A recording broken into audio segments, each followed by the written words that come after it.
Another story. Okay. Yeah, one I really like is a lot of times we'd be jumping, and what you have is you have at least two people in the door normally, if it's a DC3 or a bigger twin otter and so on. And then the spotter puts his head out, and he's watching. He's the one that'll pull back in.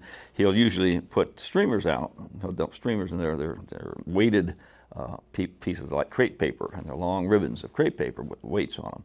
And these things go down, and the wind pushes them. So, if you know they're coming this way, you fly that way and drop them here, and then even if they're faced the wrong way, the jumpers will go kind of where those crepe papers went, the streamers went.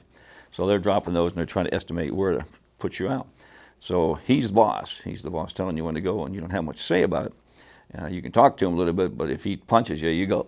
So I remember I was in the door, and it was on the Salmon River. It's real steep, real rugged, and very, very dry, and a lot of rock and everything else.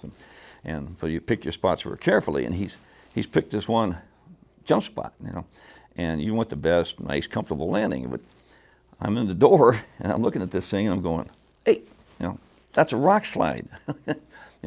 He goes, no, it's a jump spot. No, it's a rock slide. It's rocks.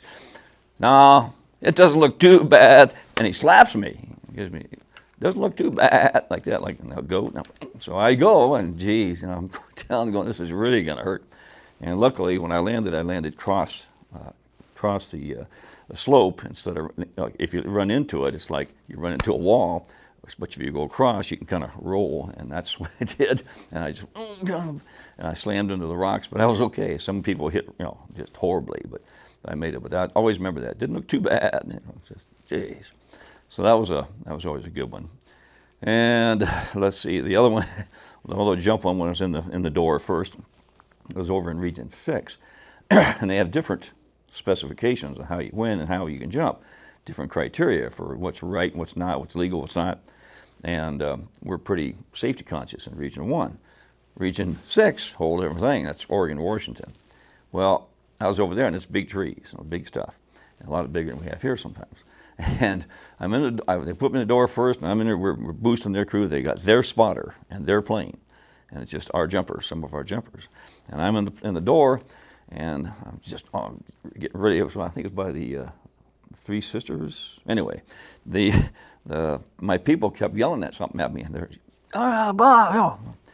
what? And you can't hear the air's going by, they roar the engines. You got your helmet on, you're all suited up, and they're yelling at me. And of course the spotter, he's got his head out, and he rears back and slapped me, and I go. And you go, and you tuck, and then after 1,000, 2,000, 3,000, 4,000, look up, check your risers, check it, and look, and then you start steering. Well, I did that. 1,000, 2,000. I looked up, pull, and I'm in the trees. It was that quick. It was like, boom! What in the world? Well, what they were trying to tell me, you're too low. You're too low. We would never jump that low in Region 1. Over there, it's big, tall mountains plus big trees. They jump low, and I just went, oh. So they were saying, you dummy, because I could have said, no, stop, back off. Hey, buddy, I'm not going to jump this low. You got to give me up higher.